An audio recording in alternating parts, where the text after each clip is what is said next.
ام معبد کے متعلق آپ نے سنا ہوگا، مدینے کے راستے میں رہنے والی ایک خاتون، وہ ہر گزرنے والے کی ضیافت کرتی تھی، اس راستے سے جو بھی گزرتا تھا اس کو اپنے گھر سے کھانا کھلاتی تھی، دودھ پلاتی تھی۔ ام معبد، یہ مکہ سے مدینے کے بیچ میں جو راستہ ہے وہاں گھر تھا ام معبد کا۔ ہجرت کا جب موقع تھا میرے آقا کا، حضور صلی اللہ علیہ وسلم اور حضرت ابوبکر اسی راستے سے گزر رہے، رات کا وقت تھا، ام معبد کا گھر آیا۔ حضرت ابوبکر نے کہا آقا یہ بڑی مہمان نواز عورت ہے، بہت اچھی ضیافت کرتی ہے، ایک رات یہاں رک جاتے ہیں۔ اللہ کے نبی وہاں رک گئے۔ ام معبد نے دیکھا مہمان آئے، اتفاق ایسا، ام معبد کہتی ہے میری زندگی میں پہلی رات ایسی آئی تھی جب میرے گھر میں دودھ کا ایک قطرہ بھی نہیں تھا، کچھ بھی نہیں تھا، کچھ بھی نہیں تھا۔ جو بکریاں تھی وہ ان کے شوہر چرانے کے لیے لے گئے تھے، نہیں لائے، 2 دن 3 دن کے بعد آتی تھی۔ آج ایسا تھا کہ ایک بوڑھی بکری جو ہڈیاں نکالی ہوئی تھی اور پیٹ اندر جا چکا تھا، تھن سوکھ چکے تھے، وہ چوکھٹ کے پاس بندھی ہوئی تھی۔ ام معبد نے استقبال تو کیا، آ جاؤ قیام کرو، لیکن کھانے کے لیے میرے گھر میں کچھ بھی نہیں ہے۔ حضور پاک صلی اللہ تعالیٰ علیہ وسلم نے فرمایا اے ام معبد اگر تم اجازت دے دو تو یہ گھر کے باہر بندھی ہوئی بکری سے میں تھوڑا سا دودھ دوہ لوں، دودھ نکال لوں۔ ام معبد نے کہا اگر یہ دودھ دینے کے لائق ہوتی تو میرے گھر میں کیوں رہتی، دوسری بکریوں کے ساتھ چرنے کے لیے جا چکی ہوتی۔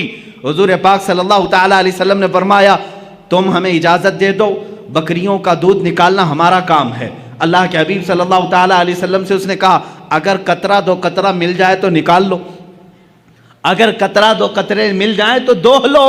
مصطفیٰ کریم صلی اللہ تعالیٰ علیہ وسلم اس بکری کی پشت پر اپنا بایاں ہاتھ رکھا، سیدھا ہاتھ اس کی تھن پر رکھا۔ صدیق اکبر فرماتے ہیں میری آنکھوں میں اچانک یہ معجزہ دکھا کہ بکری صحت و تندرست ہو گئی، توانا ہو گئی، اس کے تھن دودھ سے بھر گئے۔ اللہ کے حبیب صلی اللہ تعالیٰ علیہ وسلم دودھ دوہتے رہے، نکالتے رہے، پیالے بھرتے رہے۔ ام معبد کے گھر میں جتنے پیالے تھے سب دودھ سے بھر گئے۔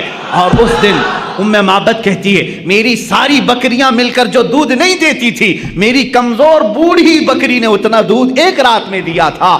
وہ دودھ خود بھی پیا، ساروں کو پلایا، بلکہ ام معبد کہتی ہیں میں نے اپنے محلے کے سارے لوگوں کو دودھ بھیجا، پھر بھی میرے گھر میں بچا رہا۔ یہ رات کا قیام تھا میرے آقا کا۔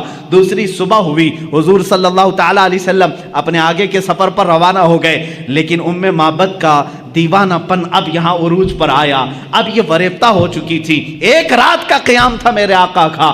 شوہر آئے، شوہر ام معبد کے آئے، کہا اے ام معبد گھر میں بھینی بھینی خوشبو کہاں سے آ رہی ہے، یہ ہلکی ہلکی روشنی کہاں سے آ رہی ہے، گھر میں کچھ تو بدلا بدلا سا دکھ رہا ہے۔ ام معبد نے کہا کیوں نہ بدلا بدلا دکھے، کل رات ایک عجیب سا مہمان ہمارے گھر آیا تھا، بہت عظیم مہمان تھا۔ اب جو مجھے عرض کرنا ہے وہ ام معبد کے الفاظ ہیں۔ پوچھا کون آیا تھا؟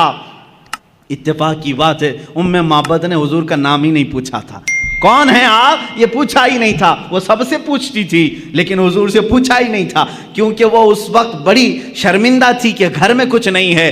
اس نے تھوڑی دیر سوچا اور اپنے سے ہی نام خود بنا لیا۔ اپنے شوہر سے کہا کل رات جو آیا تھا اس کا نام مبارک تھا، کل جو آیا تھا اس کا نام مبارک تھا۔ عربی میں کہتے ہیں برکت دینے والے کو مبارک، اپنے سے نام رکھ لیا۔ کہا اچھا مبارک آیا تھا؟ شوہر نے کہا مبارک کیسا تھا؟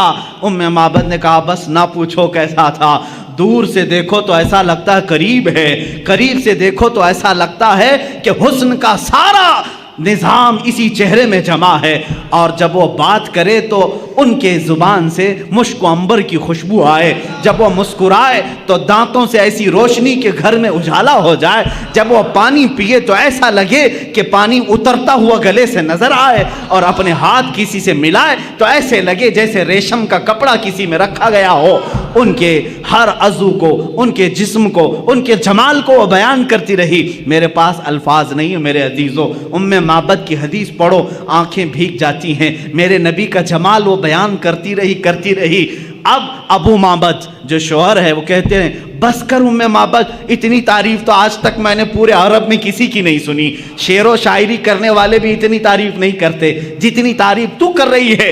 اب ام معبد سے کہا اب میری زندگی کا ایک ہی مقصد ہے کہ اس مبارک سے ایک بار ضرور ملوں گا۔